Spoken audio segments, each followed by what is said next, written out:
Hey everyone, and welcome back to the Deep Dive. Today we're all about leveling up your social media game. Exactly. We're going to be diving deep into this fascinating French article all about competitive analysis on social media. It's like getting a sneak peek into your competitors' playbooks. So think of it as our secret decoder ring for the social media landscape. I love that analogy. Right, so much more than just copying what everyone else is doing. Yeah, it's about understanding the strategy behind their actions. Okay, so the article kicks off by stressing how important it is to really know your competitors, and they make a really interesting distinction between direct and indirect competitors. Right. It's easy to get tunnel vision and just focus on the obvious rivals, those companies who are directly competing for the same customer as you. Yeah. But this French article, they highlight why it's crucial to look beyond that. It's Hmm. about considering who else might be vying for your audience's attention, even if they're in a totally different industry. Okay, I'm intrigued. Give me an example. So imagine you're launching a new line of organic tea, right? Right. Your direct competitors, those could be other tea brands, obviously, Makes sense. but your indirect competitors, those might be like wellness apps or yoga studios or even meditation podcasts. Oh, wow. Yeah. Because they're all tapping into that same audience who are interested in. Exactly. They're not selling tea, but they're all tapping into that same desire for relaxation and mindfulness, like you were saying. That's a great point. I hadn't thought of it that way. Well, it's about expanding your view of the competitive landscape. So, how do we even begin to identify these indirect competitors? I'm guessing there's some tools that can help with that. Oh, absolutely. The article mentions some big names like SEMrush and Brandwatch. Oh, yeah, I've heard of those. And what's really cool is these tools can analyze what time of day your competitors are posting, Oh, wow. giving you insights into when their audience is most active. That is so smart. So you Mhm. can kind of see the rhythms of their audience and then adjust yours accordingly. Exactly. It's about finding those optimal posting times. Okay, so we've identified our competitors, both direct and indirect. We're using these amazing tools to gather intel. What's next? Well, the article calls this phase data collection. It's all about going deep into their social media profiles. Yeah. We're talking analyzing their online presence, tone, visual aesthetic, and how often they're posting. It's like becoming a social media sleuth.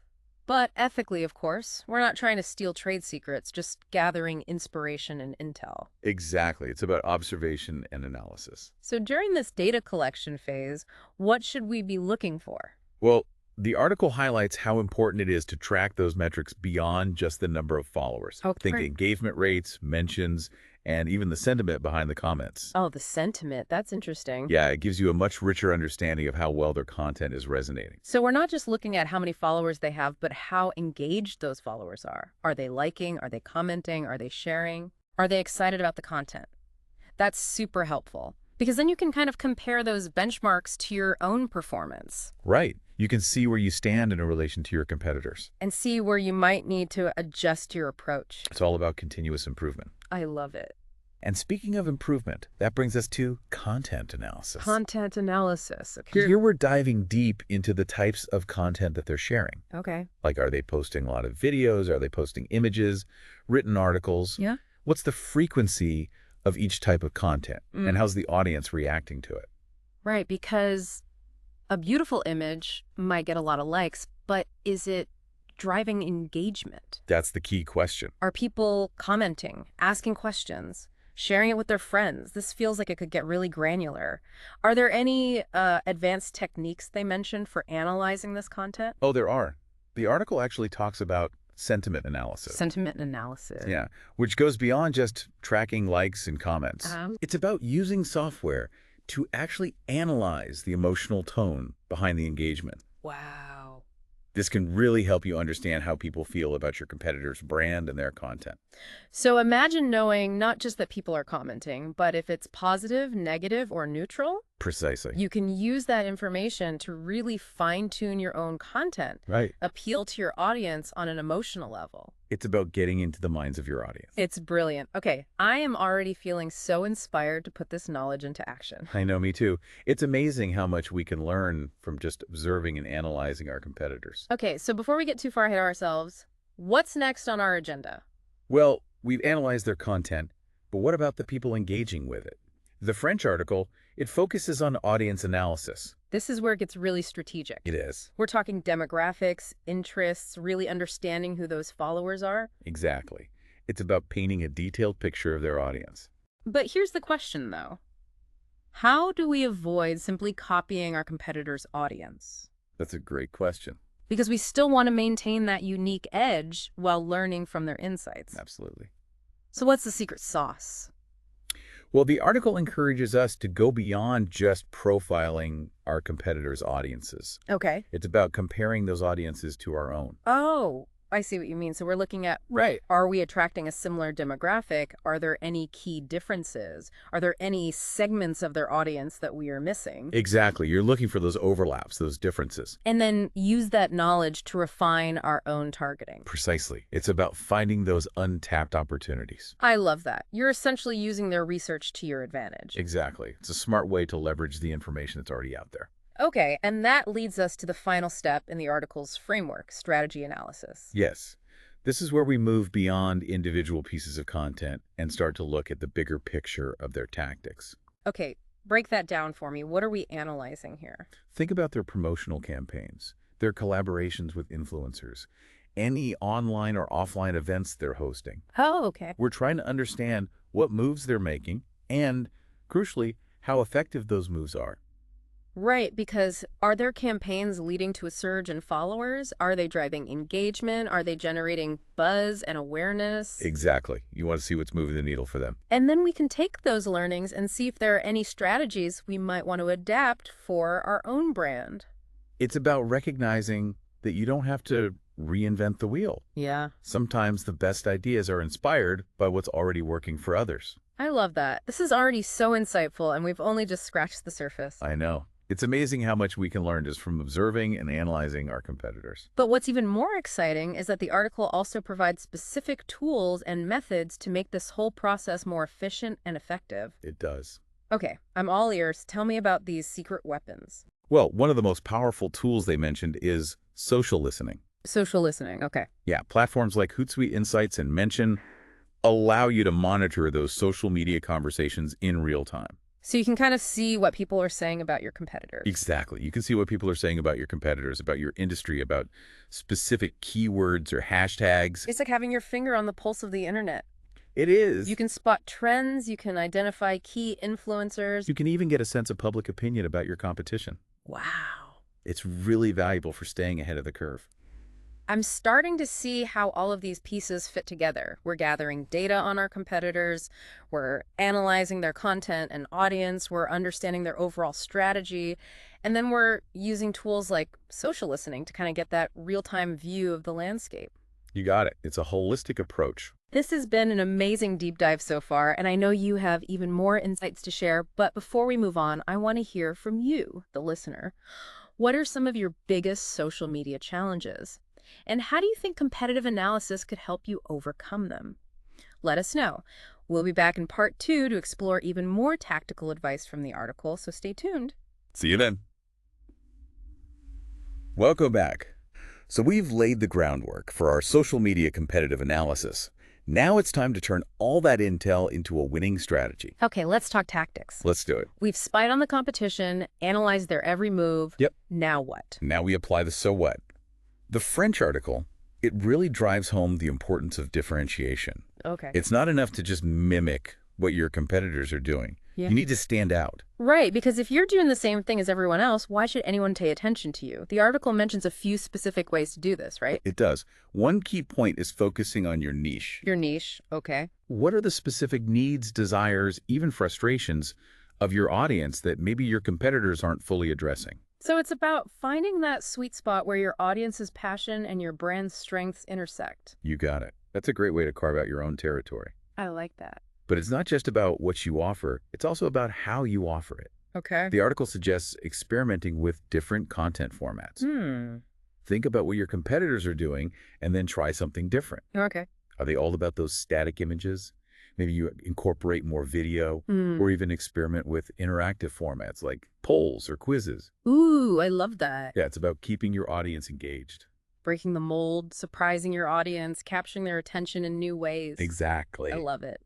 But sometimes the best content comes from your audience themselves. You're so right. The French article, it emphasizes the power of user-generated content. Oh, yeah. User-generated content, UGC. It's authentic, it builds trust, and it makes your audience feel like they're part of something bigger. It's social proof in action.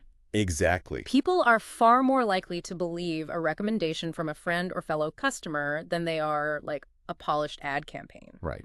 So how do we encourage this user-generated content?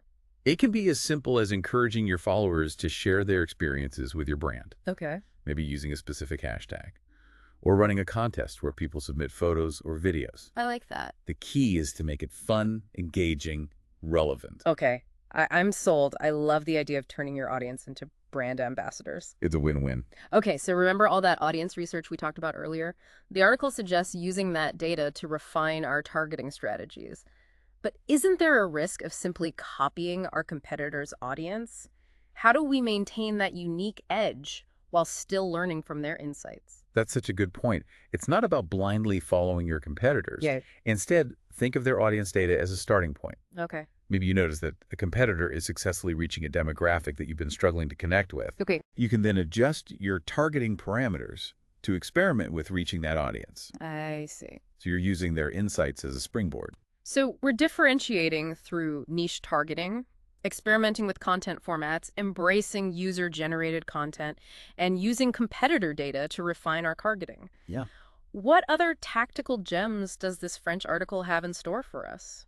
Well, one of the most interesting points is about actively engaging with your competitors' content. Wait, really? I'm usually trying to stand out from my competitors, not cozy up to them. I know, right?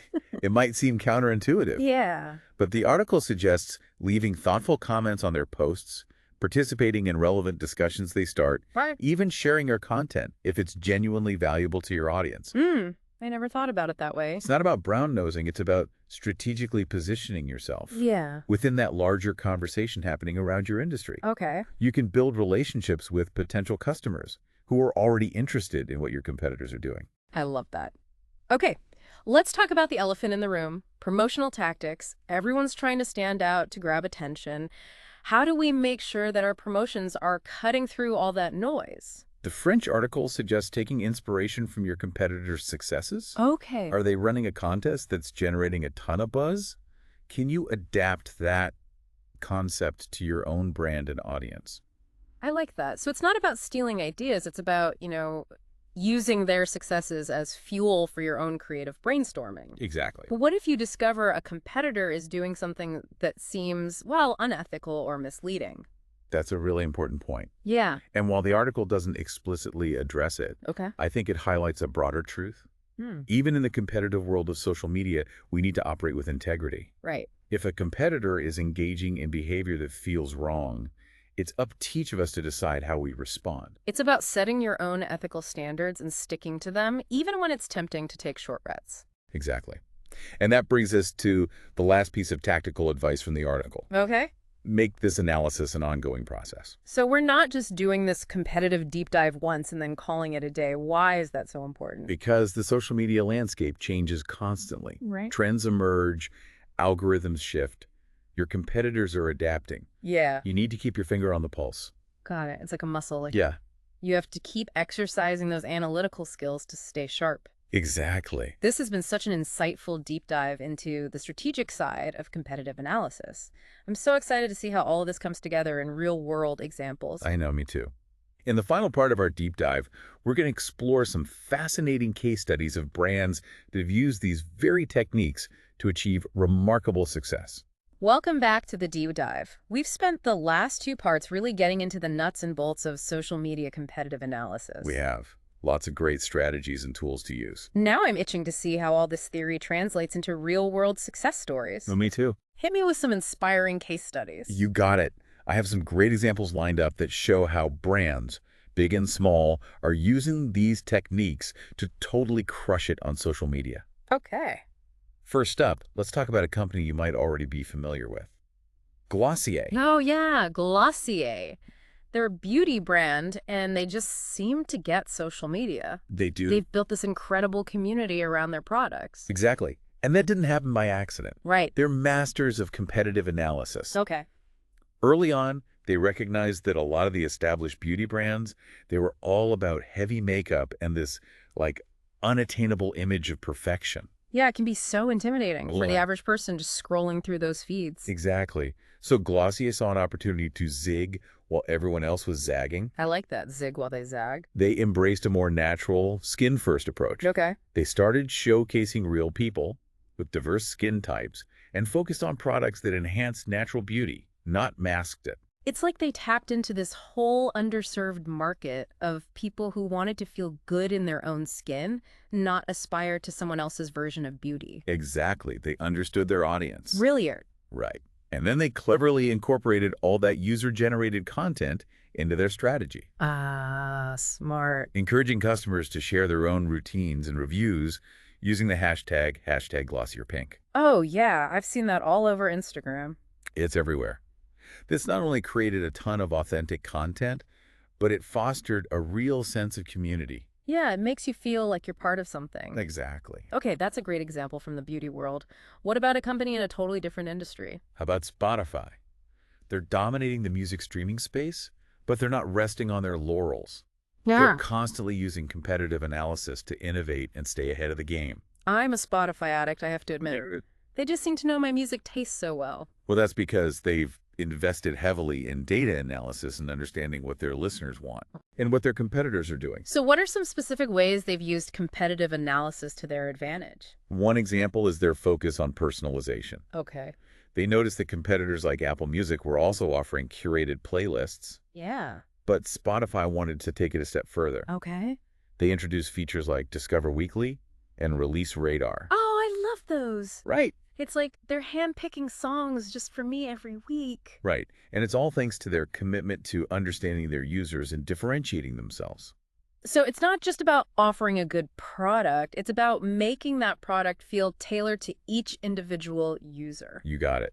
It's all about the user experience. Genius. What about their social media? Oh, they're also really strategic about their social media presence. Okay. They use platforms like Instagram and Twitter to connect with fans, to promote new releases, and even host live listening parties. Oh, fun. It's all about creating that buzz and excitement around music. So they really understand how to leverage social media to amplify their brand and build those deeper connections. They do. Okay, this has been amazing. And the beauty of all these examples Right. is that you don't need a massive budget or a team of data scientists to apply these principles. Exactly. Any business, no matter how small, can benefit from analyzing their competitors. So as we wrap up this deep dive, what's one key takeaway you want our listeners to walk away with? Don't be afraid to study your competition. Okay. It's not about copying, it's about learning. Hmm. See what's working for them, what's not working, Yeah, and use that knowledge to create a social media strategy that's uniquely yours. that's such great advice. So, dear listener, we challenge you to pick one competitor this week and really take a deep dive into their social media presence. It is. Do your research. See what you can learn and how you can apply those insights to your own brand. Have fun with it. Thanks for joining us on this deep dive into the fascinating world of social media competitive analysis. It's been a pleasure. We'll be back next week with another insightful topic, so stay tuned.